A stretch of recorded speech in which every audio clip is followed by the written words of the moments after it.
Bonjour à tous et à toutes, bienvenue sur la chaîne YouTube de Martin Eden. Donc aujourd'hui nous allons parler d'un épisode, de l'épisode principal de la chaîne. Je vais vous parler du bouquin L'anarchisme de Daniel Guérin. Mais avant de parler de l'anarchisme, le livre, on va se pencher sur son auteur, Daniel Guérin, qui est quand même assez intéressant, disons-le clairement.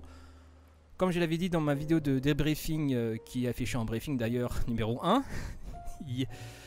j'avais dit comme quoi c'était un des padrés de l'anarchisme, / trotskisme, / ça a changé au cours de sa vie.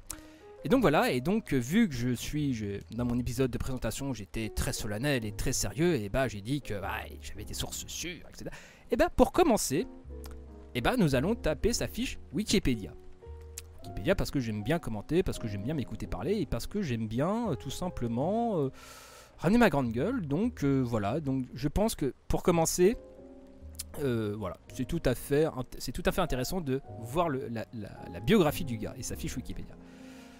Alors, Daniel Guérin, né le 19 mai 1904 dans le 17e arrondissement de Paris et mort le 14 avril 1988 à Suresnes dans les Hauts-de-Seine, est un écrivain révolutionnaire français, anticolonialiste, militant de l'émancipation homosexuelle, théoricien du communisme libertaire, historien et critique d'art. Bon déjà, rien que déjà la première phrase déjà met en PLS la charlosphère. Voilà. Parce que que les prolétaires. Bon, apparemment le gars, il était sur tous les fronts. Donc on va voir tout ceci. Donc pour l'aspect biographie, jeunesse et formation. Daniel Guérin est issu d'une famille bourgeoise, libérale et dreyfusarde.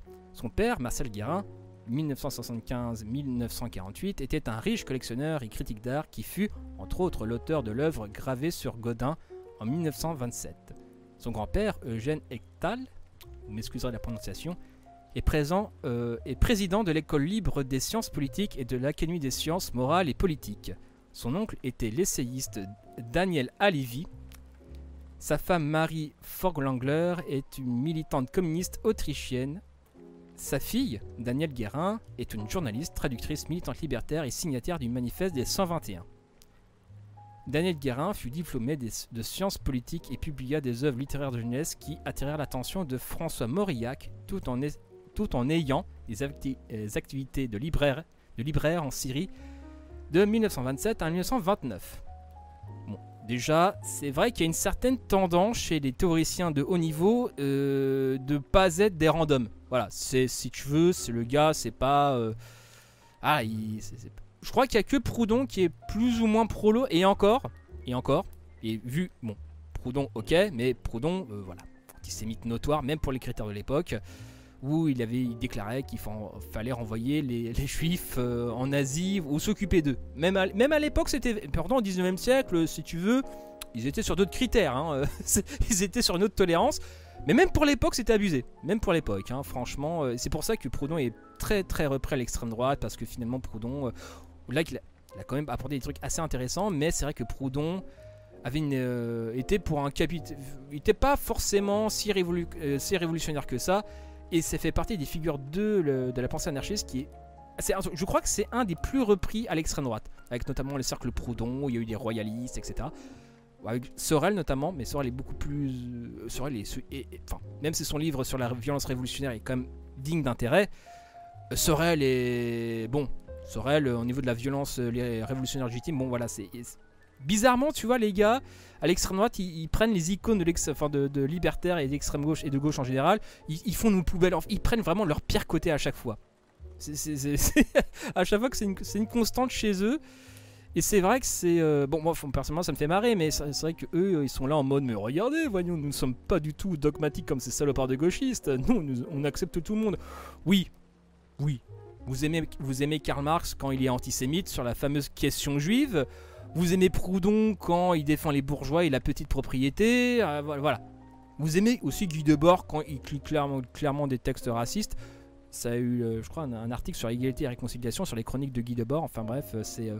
voilà. On va dire que, d'une certaine manière, l'extrême droite c'était des écologistes avant l'heure. Ils adorent faire les poubelles. Voilà, je dis ça, je dis rien. Le mépris est plus 1000. Enfin bref, on a fini la digression. Et maintenant, parlons de ses engagements militants. Engagement anticolonialiste. Lors d'un voyage en Indochine en 1930, où il découvrait la réalité coloniale, il profita de la traversée pour dévorer un nombre impressionnant de textes politiques allant de Proudhon à Marx, en passant par Sorel. Justement, on en parlait. Il s'engagea dès ces années dans la lutte contre le colonialisme, Indochine, Liban notamment. Daniel Guérin rompit avec le milieu bourgeois, s'installa à Belleville, quartier ouvrier de l'Est de Paris, merci pour le klaxon, devint correcteur et commença à militer dans les années 30 avec les syndicalistes révolutionnaires de la revue La Révolution prolétarienne de Pierre Monat, que je ne connais absolument pas. Donc voilà, c'est déjà... bon, je vois déjà dans les commentaires Daniel Guérin et Gilles Bleuvet, voilà, déjà. C'est dès les années 30, voilà. Anticolonial déjà, de fait. Voilà. Voyage dans l'Allemagne nazie. Ah, c'est vrai que là, c'est peut-être un aspect super intéressant du gars aussi. En 1933, Daniel Guérin parcourait à bicyclette l'Allemagne hitlérienne. Il rédigea un document sur la montée du nazisme qui parut dans Le Populaire, organe de la SFIO, et sera édité en volume sous le titre La peste brune et Fascisme et grand capital en 1936. Alors, j'ai lu Fascisme et grand capital aux éditions de Libertalia. C'est vrai que c'est un bouquin qui pèse... Enfin, le bouquin, il est déjà d'une... Détail important, il est digeste. Et même dans le que sais-je sur les fascismes, que je vais parler d'ici quelques temps, il est... Même... Voilà, on pourrait dire, oui, c'est un livre militant, pas du tout rigoureux méthodologiquement. Je vois déjà les apolitiques déjà faire dans les commentaires, ou dans la pensée, parce que je suis dans votre tête. En fait, même dans le que sais-je sur les fascismes, bon, qui commence déjà à dater, même là, en fait, on reconnaît la valeur de l'ouvrage de Guérin sur fascisme et grand capital. Il faudrait que je retrouve la d'ailleurs, quand je vais parler de ce que c'est, je vais essayer de retrouver la page exacte, ou mot pour mot, de ce qu'il dit dans le livre, mais je crois qu'il est de souvenir. Il dit que la critique qui est faite dans ce livre du fascisme et du grand capital est plutôt fine. Voilà. Pour ceux qui... voilà. Pour ceux qui... Par contre, son livre La peste bonne, je ne l'ai pas encore lu.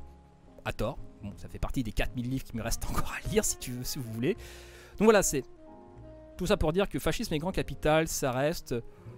Certainement, enfin, de ce que j'ai lu, en fait, sur le lien entre économie et fascisme... d'une vision, on va dire, osons le dire, un petit peu matérialiste du fascisme. Oui, parce que le matérialisme, c'est l'économie, voilà. On utilise des mots, voilà. On est élitiste. Donc voilà, c'est un peu... il aborde... comment dirais-je, mais après, c'est centré sur l'Allemagne hitlérienne. Il fait quelques digressions, je crois, sur le fascisme de Mussolini. Mais c'est vraiment centré sur l'Allemagne. Et donc, il essaie d'interpréter le fascisme sous un angle économique. Voilà. Quel soit le fascisme, etc. Donc voilà, et après ce livre, si vous me dites, enfin, après la lecture de ce livre, si vous dites que le fascisme est intrinsèquement social, c'est qu'à un moment donné, vous avez très mal lu le livre, vous avez lu un autre livre. Ce n'est pas possible. Donc voilà, reprenons. Daniel Guérin y analysait l'origine du fascisme, de ses troupes et de la mystique qui les animait. Sa tactique offensive face à celle trop légaliste du mouvement ouvrier, les rôles des plébéiens qui les rejoignaient, son action anti-ouvrière et sa politique économique. Une économie de guerre en temps de paix. Ça m'appelle un peu Julien Rochdy qui veut la paix prépare la guerre. Dédicace au bouseux. Ouais, alors pour les plébéiens, en fait, peut-être pour les gens qui l'ignorent, on va dire, même dans le parti nazi n'était pas une usine, on va dire, de gens fabriqués en Syrie qui pensaient exactement à la virgule près la même chose. Ça, c'est un petit peu le comment dire, de quelqu'un d'extérieur à la politique, c'est-à-dire que voilà, en général, on considère que les militants politiques pensent tous la même chose, ce qui n'est absolument pas vrai. Dans un mouvement politique quel qu'il soit, il y a toujours une aile droite, une aile gauche. Il n'y a pas une aile centre, ça n'existe pas l'aile centre. On n'est pas, quoi qu'on peut théoriser sur les individus d'extrême centre, mais enfin bref. Donc voilà, dans un parti quel qu'il soit, chez les anarchistes, je crois des anarchistes et gradualistes, bon c'est des sociodémocrates, enfin bref, il ne faut pas non plus perdre dans les références. Mais tout ça pour dire que les plébéiens, en fait, c'était un peu l'aile gauche du parti national-socialiste. Qu'est-ce qu'on appelle, enfin l'aile droite, on va dire, c'était la partie qui savait clairement quel était le projet, c'est-à-dire que à aucun moment il était question de donner une miette de pouvoir aux ouvriers, ni même une miette de reconnaissance. C'était même écrit dans Mein Kampf. Enfin, je ne sais plus quelle page d'ailleurs. Enfin, d'ailleurs, Daniel Guérin cite Mein Kampf dans ce livre où Adolf Hitler dit en substance aucun pouvoir pour les ouvriers, on n'est pas des marxistes. C'était à peu près la phrase. Bon, voilà, et les rôles et les plébéiens, enfin, ça, on va dire, à l'aile droite, ils savaient très bien de quoi ils retournaient réellement. Et les plébéiens, c'était, on va dire, l'aile gauche, ceux qui croyaient que le national-socialisme était social, que c'était la vraie révolution socialiste. Et donc, ils voulaient défendre, et quand le national-socialisme a pris le pouvoir, et ben, en fait, ils commençaient à dire oui, les ouvriers doivent être muets de payer, ils doivent faire ceci, cela, participer aux décisions des usines. Ce à quoi la bourgeoisie allemande a dit au directeur de parti calmez vos larbins, ils commencent à revendiquer des trucs. Donc, si tu veux, voilà. C'est mis sous tutelle, on remplace les leaders plébéiens fascistes par des mecs beaucoup plus dociles et qui savent, eux, ce qu'est réellement le projet, si tu veux. Et donc, ouais, les plébéiens aussi, ce sont que les plébéiens, enfin dire l'aile gauche, c'est qu'ils croyaient réellement que dans la révolution nationale socialiste, c'était une révolution sociale. Et bah, ils se sont fait, ce sont eux qui sont morts, on va dire, dans la nuit des longs couteaux, si je dis pas, enfin, non, la nuit des longs couteaux, je confonds toujours avec la nuit cristal. La nuit... Attends, je vais vérifier en direct. La nuit des longs couteaux. J'ai un doute. Et longs couteaux, Wikipédia. On s'est interprété au sein de leur propre mouvement. Oui, c'est ça, voilà. La nuit des longs couteaux, en fait, ça a été la liquidation des plébéiens. En tout cas, des éléments les plus gauchisants du parti nazi. Ceux qui captaient pas réellement le programme. Qui s'étaient fait totalement avoir par la démagogie du fascisme, parce que le fascisme, la démagogie, on peut dire aussi que la démocratie libérale est démago, mais le fascisme, il pousse les potards au max. Il n'y a pas plus démago qu'un faf. C'est-à-dire que face à un des ouvriers, il pourra avoir un aspect marxiste comme Soral, et face à des traditionalistes chrétiens, bon là, si tu veux, c'est Civitas. Bon, à la limite, le gars n'a pas de face. Le gars, c'est le dieu multiface dans Game of Thrones. Le faf, c'est ça, tu vois, c'est... Face à toi, tu vois, si t'es un peu prolo, il va prendre au genre, il va parler de, il va avoir un discours superficiellement marxiste ou ouvriériste dans le meilleur des cas. Et par contre, sur la bourgeoisie, ne vous inquiétez pas, ceux qui financent réellement le parti, parce qu'ils étaient financés par la bourgeoisie quand même, face à la peur du communisme et du bolchevisme, ils étaient financés par le patronat, etc. quoi. Donc enfin bref, donc tout ça pour dire que les plébéiens, c'était l'aile gauche du Parti national-socialiste. On va pas dire utile, mais même si on le pense très fortement. Ce dernier ouvrage, on reprend la lecture d'une économie de guerre en temps de paix. Ce dernier ouvrage, réédité à multiples fois, voir le détail en fin d'article, est aujourd'hui considéré comme un classique, source insuffisante. Alors, dans les cercles militants, c'est une source un peu incontournable. Mais après, je dirais même que c'est un classique parmi les classiques, et que j'ai beaucoup trop tardé avant de le lire. Je vous encourage à aller le commander sur Libertalia. Il coûte 20 balles. En occasion, je ne l'ai pas trouvé. Enfin, c'est des vieilles éditions, mais elles sont autour de 20 € pareil. Donc, à un moment donné, prenez la neuve aux éditions Libertalia. Donc, je vous encourage vivement à lire ce bouquin qui est une des bases. Franchement, lire ce livre, lire en général les livres de Daniel Guérin, ce n'est jamais inutile. Voilà. Enfin bref, reprenons. Le trotskisme. Au milieu des années 1930, Daniel Guérin rejoignit la gauche révolutionnaire de Marceau Pivert. C'est alors qu'il croisa la destinée exceptionnelle de Simone Veil. Lorsque cette tendance eut exclu la SFIO et créé le Parti socialiste ouvrier et paysan, Guérin en devint l'un des responsables. Il se situa à la gauche de ce groupe et fut alors très proche de Trotsky, avec lequel il correspondit.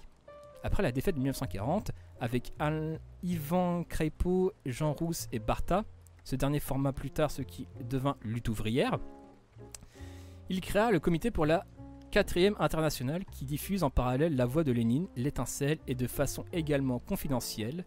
Il prôna alors le défaitisme révolutionnaire. Alors, je vais peut-être pas m'arrêter à chaque fois parce que la vidéo va faire 2 heures sinon, mais les sources sont le défaitisme révolutionnaire. C'est quoi? C'est divisé pendant l'occupation, bien que plus tard... ouais, enfin... Vous regarderez dans les sources, hein. Sinon, on va y passer 2 heures. Bon. Donc, chers amis, donc, vous regarderez dans les sources, finalement, c'est le truc... j'ai coupé toute une partie, parce que sinon, le truc va durer 2 heures. Ça sera pas très agréable, je pense. Donc, de toute façon, c'est la page Wikipédia, vous regarderez dans les sources. La Seconde Guerre mondiale. Le 23 avril 1940, à Oslo, en Norvège occupée, Daniel Guérin est interné par les Allemands en tant que ressortissant d'un pays belligérant. Il fut libéré du camp d'internement de Wolfsburg. Attends, je suis pas sûr de la prononciation de Wolfsburg, si, en Bavière, le 18 décembre suivant. De 1943 à 1945, il coopéra en France avec le mouvement trotskiste dans la clandestinité, essayant de maintenir une position internationaliste à l'égard du chauvinisme ambiant, multipliant les appels aux travailleurs allemands jusque dans les rangs de l'armée d'occupation. Activité on ne peut plus dangereuse, d'autant que le livre de Daniel Guérin sur le fascisme était interdit par la liste Otto.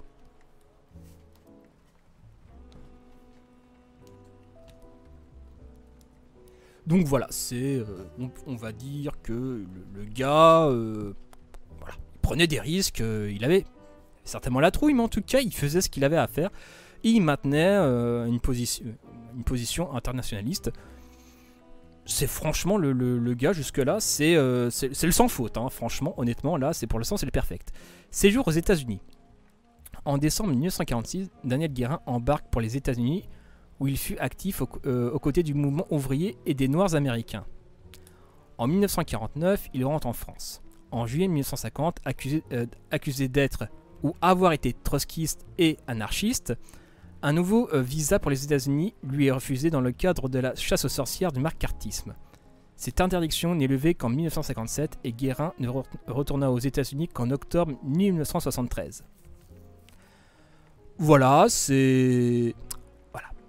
je pense aux autres Divax qui parlent de chasse aux sorcières, de macartisme, machin. Bon, là, si tu veux, ils étaient sur, voilà, c'était sur d'autres bails. Et voilà, il était, voilà, anarchiste, trotskiste plutôt. Enfin, au début, après anarchiste. Et voilà, ça ne l'a pas empêché de défendre les Noirs américains et de prôner un antiracisme. Et sans s'offusquer, mais tu es un identitaire, tu es un IJW, tu es un racialiste, etc. Donc à un moment donné, voilà, c'est le mouvement. Enfin, il faut vraiment sortir de ce truc-là qui est de notre époque, qui veut vraiment un peu dans ce réflexe un peu, enfin dans cette réactance typiquement réactionnaire, qui veut fragmenter les luttes, voilà, etc. Bon, je suis pour une lutte rationnelle, etc. Mais à un moment donné, la lutte des classes, ce n'est pas la négation du racisme. Et d'ailleurs, ça a été le prétexte pendant assez longtemps au Parti communiste français de dire on est tous des prolétaires, le racisme, on verra plus tard et ta gueule, Billy. C'est à peu près ça qui se disait, quoi. Et pareil pour les nanas, enfin pareil pour surtout en fait. Donc à un moment donné, le Parti communiste aussi français, il est mort de ses propres contradictions et de ses propres compromissions. Mais ça, on en parlera sur l'épisode de mai 68. Et sur le bouquin en face du pif sur l'insubordination ouvrière dans les années 68, qui est un livre assez intéressant, qui est plutôt très intéressant, et qui parle justement des compromissions. En tout cas, j'imagine qu'on a rapporté quelques trucs où on me rapporte des grosses compromissions du PCF qui collaboraient aisément avec le pouvoir. Donc voilà. Séjour aux États-Unis, le marxisme libertaire. Mention spéciale pour ceux... Là, la partie, bon, même des camarades purs et durs, ils vont dire oui, le marxisme libertaire, etc. Ou certains apolitiques qui se croient malins, il se reconnaîtra. Ceux qui parlent, oui, les anarcho-communistes ne sont pas cohérents. Ouais, bon, on va lire le truc et vous jugerez de la cohérence.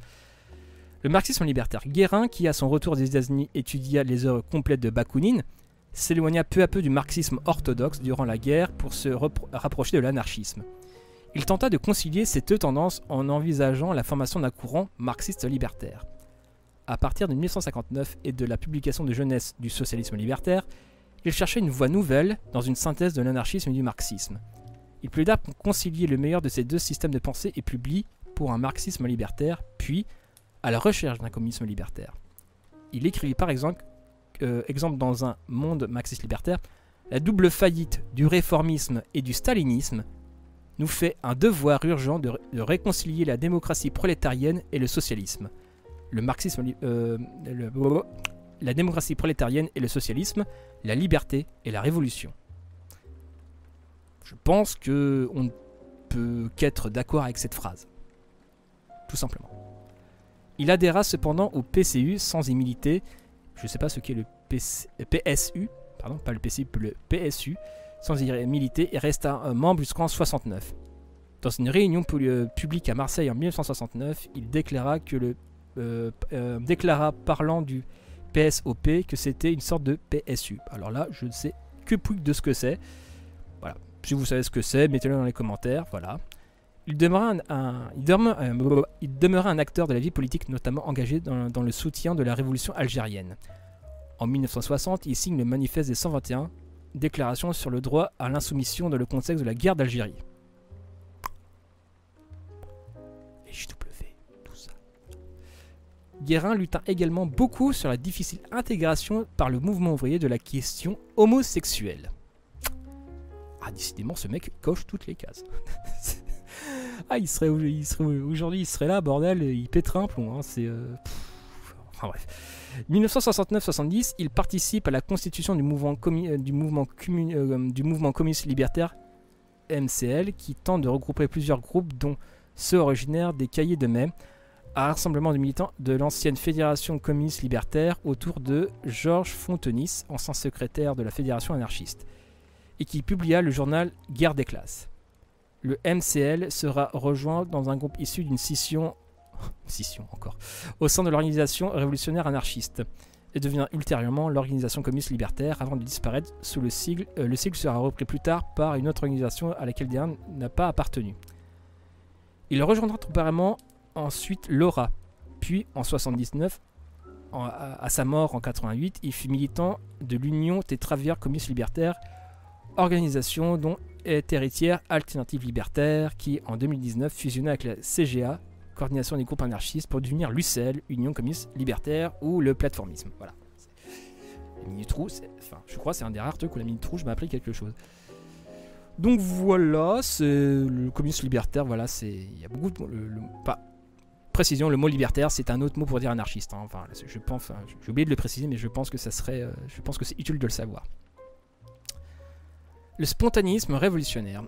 En 1971, Daniel Guérin publie Rosa Luxembourg et la spontanéité révolutionnaire, ouvrage marqué par l'expérience de mai 68 et qui représente une analyse approfondie du rapport entre spontanéité et conscience dans les mouvements révolutionnaires.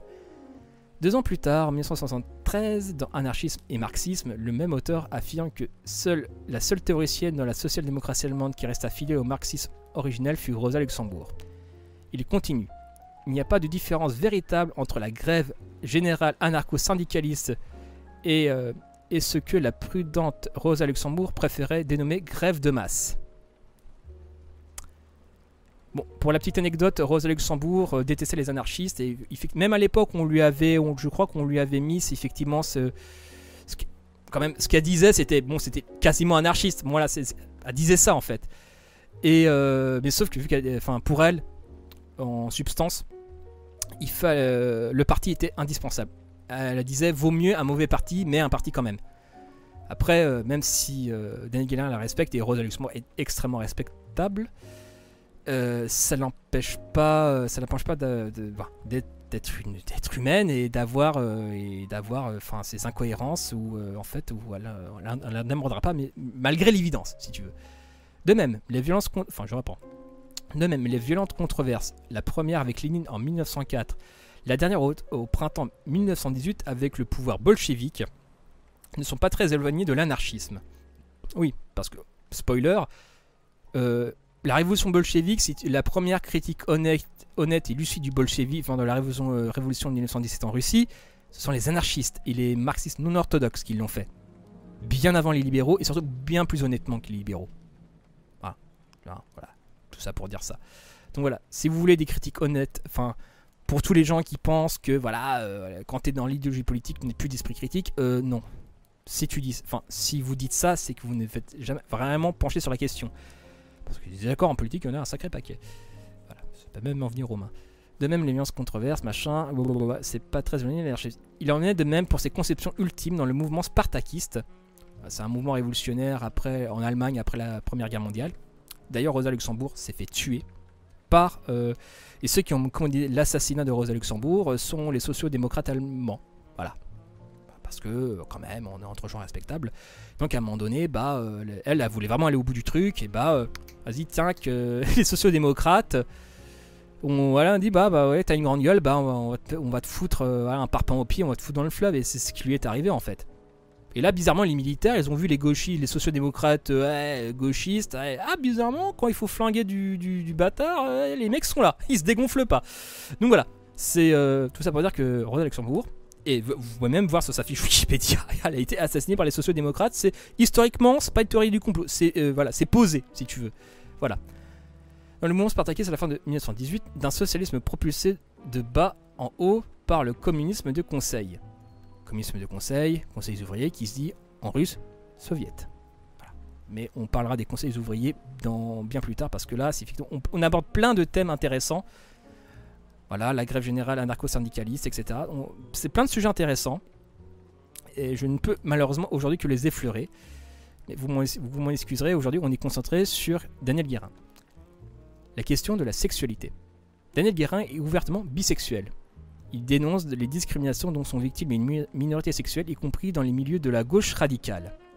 Oui, parce que tout le monde pense qu'à gauche on est sympa, mais à gauche, je vous garantis qu'on peut être on peut être un crevard et être de gauche. Hein. Enfin, après les gens vont me dire, oui, bah là, donc entre le crevard d'extrême droite et le crevard de gauche, c'est le pareil. Bon, quand même. Respecte-toi, Billy. Il y a un mec dont l'idéologie politique c'est l'épuration ethnique et l'autre c'est juste un crevard. Donc à un moment donné, bon, si tu veux, bon, voilà, c'est respecte-toi, respecte l'intelligence.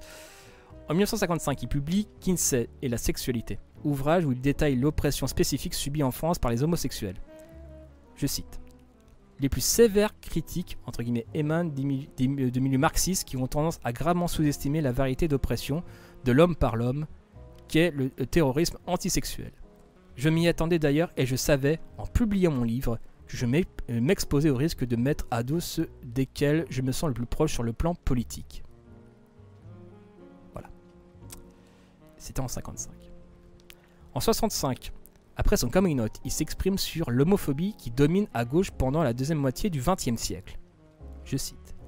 L'incompréhension, voire l'homophobie de la plupart des gauchistes, entre guillemets, leur conception petite bourgeoise de la sexualité, l'attitude était beaucoup plus libérale à l'égard de l'homosexualité dans les années 20 ou 30, l'hypocrisie se rencontrant alors beaucoup plus chez les bourgeois que chez les prolétaires.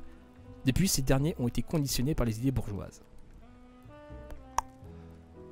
Voilà.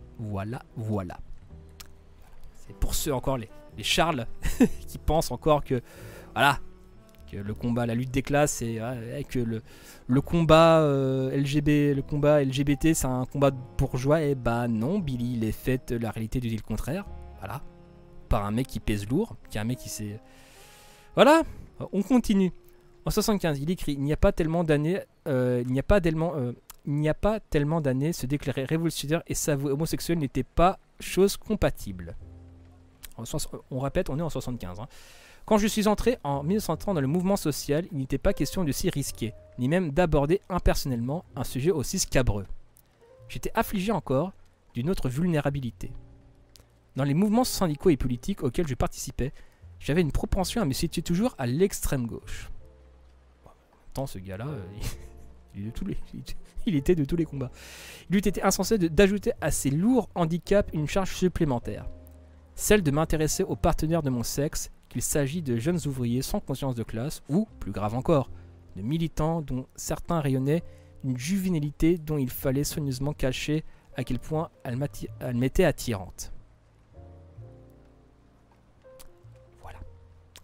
Il évoque la personnalité de Louis Aragon, arrimé à l'hétérosexualité comme au stalinisme par Elsa.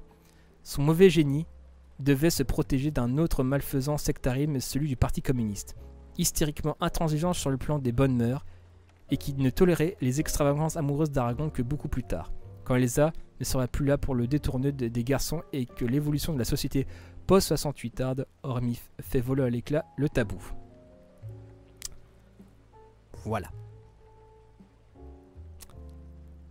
Ces textes sur la libération sexuelle sont alors censurés dans certains journaux de gauche. Mais voilà. On découvre des trucs. Hein. Il s'implique dans les événements de mai 68 en France et prend une part active à la création du mouvement de libération homosexuelle qui émerge dans les années suivantes, notamment sur le front homosexuel d'action révolutionnaire. En 2000, Frédéric Martel le qualifie de grand-père du mouvement homosexuel français.